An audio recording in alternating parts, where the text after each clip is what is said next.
Olá, povo de Deus, sexta-feira, 12 de agosto de 2022, 19ª semana do tempo comum.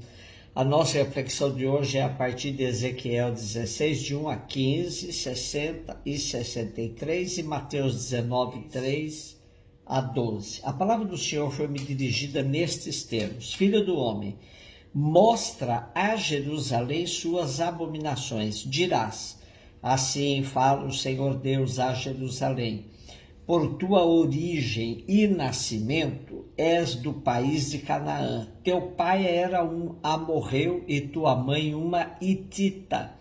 E como foi o seu nascimento? Quando nasceste, não te cortaram o cordão umbilical, não foste banhada em água, nem esfregada com salmoura, nem envolvida em faixas. Ninguém teve dó de ti, nem te prestou algum desses serviços por compaixão. Ao contrário, no dia em que nasceste, eles te deixaram exposta em campo aberto, porque desprezavam a tua vida. Então eu passei junto de ti e vi que te debatias no próprio sangue. E enquanto estavas em teu sangue, eu te disse: vive. Eu te fiz crescer exuberante como planta silvestre. Tu cresceste e te desenvolveste e chegaste à puberdade.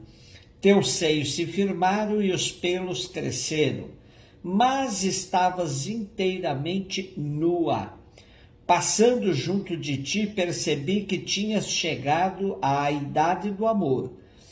Estendi meu manto sobre ti para cobrir tua nudez. Fiz um juramento estabelecendo uma aliança contigo, oráculo do Senhor. E tu foste minha. Banhei-te na água, limpei-te do sangue e ungi-te com perfume. Eu te revesti de roupas bordadas, calcei-te com sandálias de fino couro, cingi-te de linho e te cobri de seda. Eu te enfeitei de joias, coloquei braceletes em teus braços e um colar no pescoço. Eu te pus um anel no nariz, brincos nas orelhas e uma coroa magnífica na cabeça. Estavas enfeitada de ouro e prata, tuas vestimentas eram de linho finíssimo, de seda e de bordados. E tu te nutria com flor de farinha, mel e óleo. Ficaste cada vez mais bela e chegaste à realeza. Tua fama se espalhou entre as nações por causa de tua beleza perfeita, devido ao esplendor com que te cobri, oráculo do Senhor. Mas puseste tua confiança na beleza e te prostituíste graças à tua fama, e sem pudor te oferecias a qualquer passante. Eu, porém, me lembrarei de minha aliança contigo, quando ainda eras jovem, e vou estabelecer contigo uma aliança eterna. É para que te recordes e te envergonhes e na tua confusão não abras mais a boca, quando eu te houver perdoado tudo o que fizeste. Oráculo do Senhor Deus.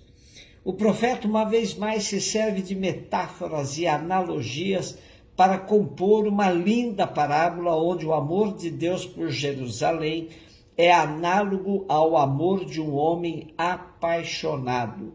Porém, sua paixão, Jerusalém, simbolizada numa mulher que o homem apaixonado adotou desde menina, a viu crescer, passar pela puberdade e se tornar uma mulher bela, não lhe foi fiel. Ela ficou encantada com a própria beleza, abusou da fama que sua beleza lhe deu e caiu na prostituição. Aqui as traduções divergem um pouco e algumas dão mais colorido ao pecado de Jerusalém. Por exemplo, tu te oferecias desavergonhadamente a qualquer um que passasse e lhe pertencias. Ou, amparada em tua fama, fornicaste e te prostituíste com o primeiro que passava. São formas duras para denunciar a prostituição sagrada ou a idolatria reinante em Jerusalém. Deus, pelo contrário, promete lembrar-se da aliança que fez com ela no tempo da sua juventude e vai estabelecer com ela uma aliança eterna, a fim de que ela se lembre dele e sinta vergonha, e não abra mais a boca no meio da sua confusão, quando Deus a perdoar de tudo o que fez. Trata-se da renovação da antiga aliança. Jerusalém, tal como a esposa infiel por si mesma, não mereceria perdão. Mas a iniciativa da renovação do compromisso é totalmente da parte de Deus. Porém, ela voltará à renovação da aliança de maneira diferente, envergonhada ao ver a própria culpa, humilde por receber um perdão imerecido. O terrível pecado exalta assim a incrível misericórdia. Já não poderá alegar mérito, nem confiar na própria beleza.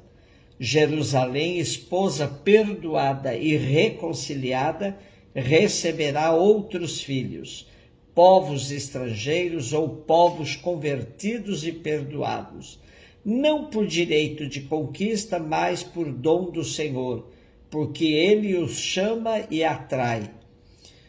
Nosso relacionamento com Deus muitas vezes é marcado por enormes infidelidades. Somente a misericórdia de Deus nos salva. Mateus 19, de 3 a 12. Alguns fariseus se aproximaram de Jesus e perguntaram para o tentar: é permitido ao homem desposar sua esposa por qualquer motivo? Jesus respondeu: nunca lestes que o Criador desde o início os fez homem e mulher? E disse: por isso o homem deixará pai e mãe e se unirá à sua mulher, e os dois serão uma só carne? Portanto, o que Deus uniu, ninguém separe. O homem não separe. Os fariseus perguntaram: então como é que Moisés mandou dar certidão de divórcio e despedir a mulher? Jesus respondeu: Moisés permitiu despedir a mulher por causa da dureza do vosso coração. Mas não foi assim desde o início. Por isso eu vos digo: quem despedir a sua mulher, a não ser em caso de união ilegítima, e se casar com outra, comete adultério. Os discípulos disseram a Jesus: se a situação do homem com a mulher é assim, não vale a pena casar-se. Jesus respondeu: nem todos são capazes de entender isso, a não ser aqueles a quem é concedido. Com efeito, existem homens incapazes para o casamento, porque nasceram assim.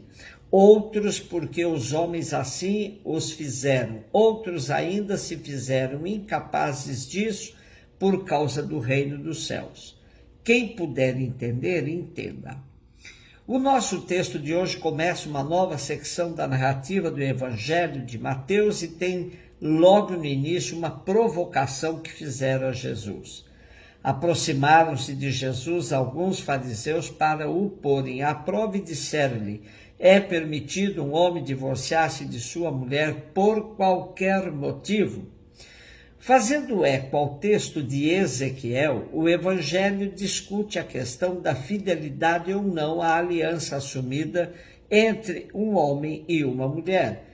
Vejam que na pergunta dos fariseus há um veneno impregnado: divorciar-se por qualquer motivo. Para entendermos um pouco mais a raiz da questão, é bom vermos o divórcio no contexto da época. No tempo de Jesus, a questão era polarizada por duas escolas. A representada pelo rabino Hillel, permissiva, era do parecer que um homem que encontrasse uma mulher mais atraente do que a sua esposa e tivesse problemas por causa disso, podia repudiar esta para voltar a casar com aquela. Os rigoristas, representados pela escola do rabino Shammai, entendiam que a exceção que fala o Deuteronômio se referia unicamente ao caso de adultério.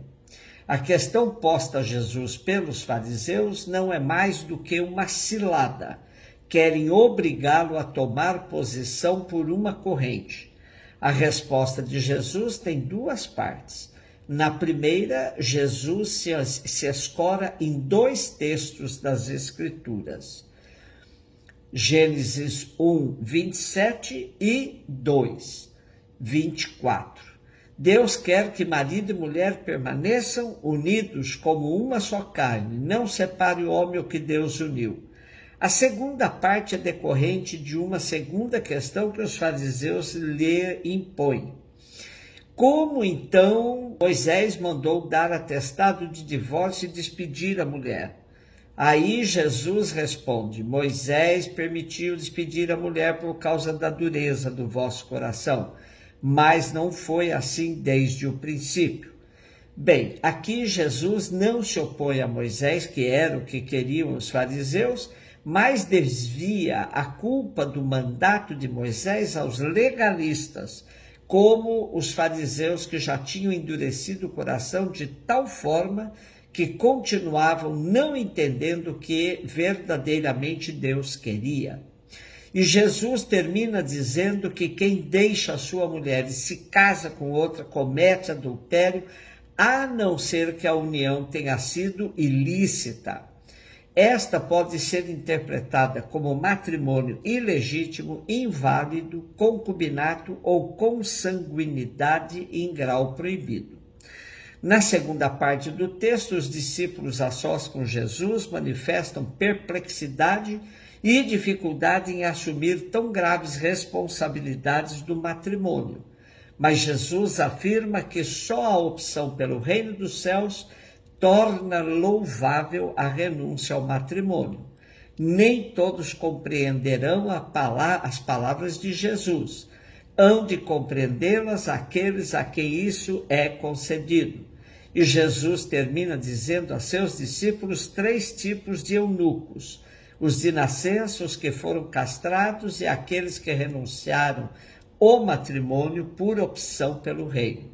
Enfim, Jesus dignifica a união entre o homem e a mulher, pois vê nela o projeto de Deus desde o início da criação, e dignifica também aqueles que optam pela vida de solteiro, desde que seja por uma opção pelo reino dos céus. Um beijo no seu coração.